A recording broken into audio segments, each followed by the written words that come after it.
Alhamdulillah, alhamdulillahilladzi nasta'inuhu wa nastaghfiruh wa na'udzu billahi min shururi anfusina wa min sayyiati a'malina. May yahdihillahu fala mudilla lahu wa may yudlilhu fala hadiya lahu. Asyhadu an la ilaha illallah wahdahu la syarika lahu wa asyhadu anna Muhammadan abduhu wa rasuluh. Allahumma sholli wa sallim ala Muhammad wa ala alihi wa ashabihi ajma'in. Amma ba'du fa ya ibadallah, usikum wa nafsi bitaqwallah wa ta'atihi la'allakum tuflihun. Qala Allah ta'ala fil Qur'anil Karim, a'udzu billahi minasy syaithanir rajim. Bismillahirrahmanirrahim. Ya ayyuhalladzina amanu taqullaha haqqa tuqatih wa la tamutunna illa wa antum muslimun. Wa qala aidan fi ayatil ukhra, wa may yattaqillaha yaj'al lahu makhraja wa yarzuqhu min haitsu la yahtasib wa may yatawakkal 'ala Allah fa huwa hasbuh. Shadaqallahul azim. Hadirin kaum muslimin sidang jamaah salat Jumat rahimakumullah. Pertama-tama sumangga kita panjatkan puja dan puji syukur kita dumateng ngarsanipun Allah Subhanahu wa taala. Dene puna pawonan ing siang menika kula lan panjenengan sedaya tasih pinaringan pinten-pinten rahmat, nikmat, hidayah serta taufik saking Allah Subhanahu wa taala. Sehingga kanten sedaya nikmat kala wau saged kita gunakan untuk menghadiri undanganipun Allah Subhanahu wa taala wonten ing masjid menika, inggih menika undangan melaksanakan kewajiban salat Jumat kanthi berjamaah. Pramila mugi-mugi sedaya amal kesaenan kita saged katampi dipun cakup dening Allah Subhanahu wa taala sebagai amal ingkang sae. Amin Allahumma amin.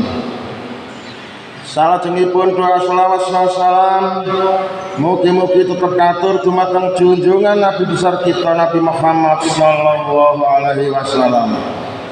Ma'asyiral muslimin rahimakumullah. Khutbah Jumat pada siang menika kula paringi tema, kula paringi judul inggih menika meraih ridha Allah dalam kehidupan. Gandeng kalian judul khutbah kala wau, Allah Subhanahu wa taala sampun berfirman dalam Al-Qur'an surat At-Talaq ayat 2 dan 3 yang berbunyi sebagai berikut. A'udzu billahi minasyaitonir rajim. Bismillahirrahmanirrahim. Wa may yattaqillaha yaj'al lahu makhraja wa yarzuqhu min haitsu la yahtasib wa may yatawakkal 'ala Allah fa huwa hasbuh.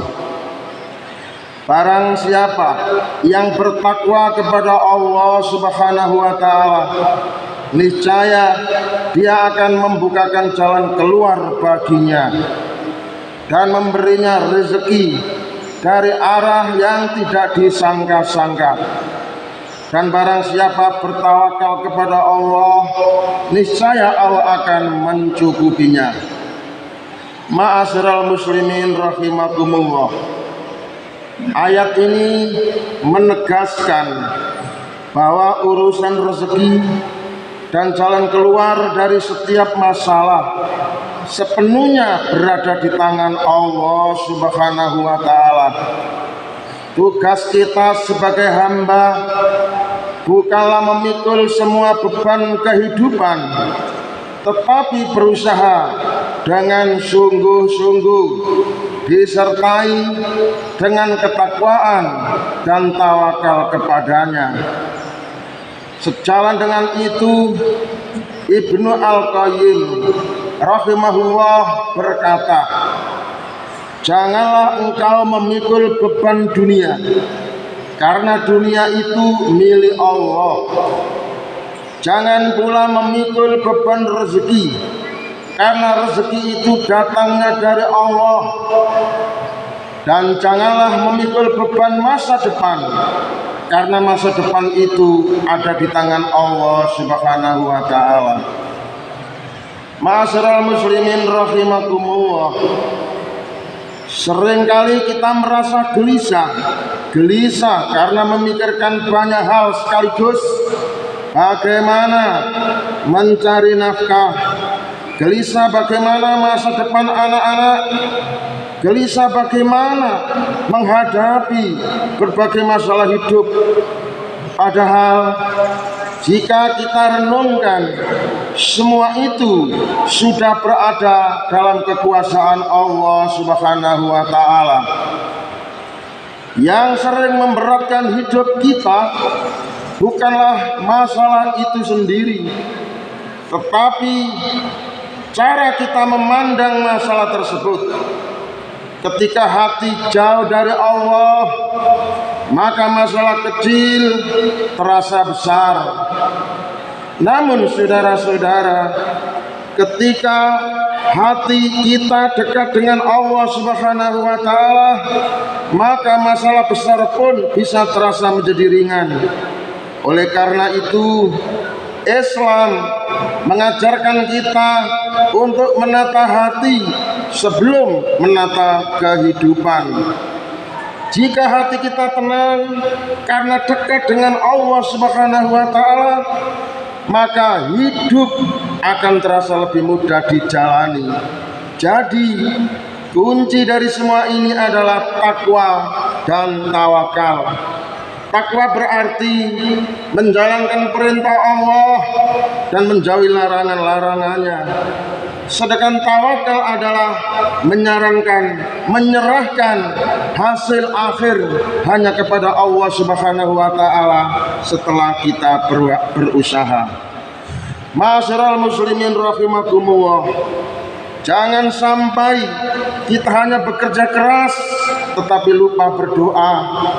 Jangan pula hanya berdoa tetapi tidak mau berusaha. Keduanya harus berjalan seimbang. Selain itu kita juga perlu belajar merasa cukup, belajar merasa qanaah. Banyak orang memiliki harta melimpah, tetapi hatinya tetap gelisah. Sebaliknya, ada orang yang sederhana, namun hidupnya penuh ketenangan. Itu karena ia merasa cukup dengan apa yang Allah berikan. Jika kita ingin hidup lebih tenang, maka ubah fokus kita. Jangan terlalu sibuk memikirkan dunia, tetapi sibukkan diri untuk mencari ridha Allah Subhanahu wa ta'ala. Perbaiki salat kita, perbanyak zikir, jaga kejujuran dan hindari perbuatan dosa. Yakinlah ketika Allah Subhanahu wa ta'ala sudah ridha kepada kita, maka Allah akan mencukupi segala kebutuhan kita. Allah akan menenangkan hati kita dan Allah akan memudahkan segala urusan kita. Maka sebaiknya jika kita jauh dari Allah, maka hidup akan terasa sempit meskipun secara lahiriah terlihat cukup. Marilah kita mulai dari hal yang sederhana. Pertama, menjaga sholat tepat waktu. Jika terdengar panggilan azan zuhur, datanglah ke masjid. Terdengar panggilan azan asar, datanglah ke masjid. Terdengar panggilan azan maghrib, datang ke masjid. Isya juga demikian, subuh juga begitu. Ini artinya menjaga sholat tepat waktu, lupakan dunia, utamakan akhirat, datangilah. Itu adalah sejatinya panggilan Allah. Walaupun yang azan adalah saudara kita manusia biasa, tetapi sejatinya yang memanggil itu adalah Allah. Maka bagi orang yang beriman kuat, tentu akan tergerak hatinya setelah ada panggilan dari Allah Subhanahu wa Ta'ala. Namun bagi orang yang imannya lemah, walaupun 5 hari dipanggil 5 kali oleh Allah melalui adzan, sama sekali tidak ada gerakan, tidak ada hentakan, tidak ada merasa panggilan, dianggap biasa-biasa saja, maka itulah manusia-manusia yang sejatinya rugi, sekali lagi juga akan mati. Yang kedua, saudara-saudara, memperbanyak istighfar. Yang ketiga, bersyukur atas nikmat yang ada. Dan yang keempat, bersabar dalam menghadapi ujian. Semoga dengan itu semua Allah Subhanahu wa Ta'ala memberikan kita ketenangan hati, memberikan kita keberkahan rezeki, dan memberikan kita kemudahan dalam setiap urusan. Akhirnya marilah kita berdoa kepada Allah Subhanahu wa Ta'ala agar kita diberikan kekuatan untuk selalu bertakwa dan bertawakal hingga menjadi hamba yang meraih ridha Allah dalam kehidupan. Sekian khutbah saya, semoga ada guna dan faedah. Aku qouli hadza fastaghfiru innahu wal ghafurur rahim.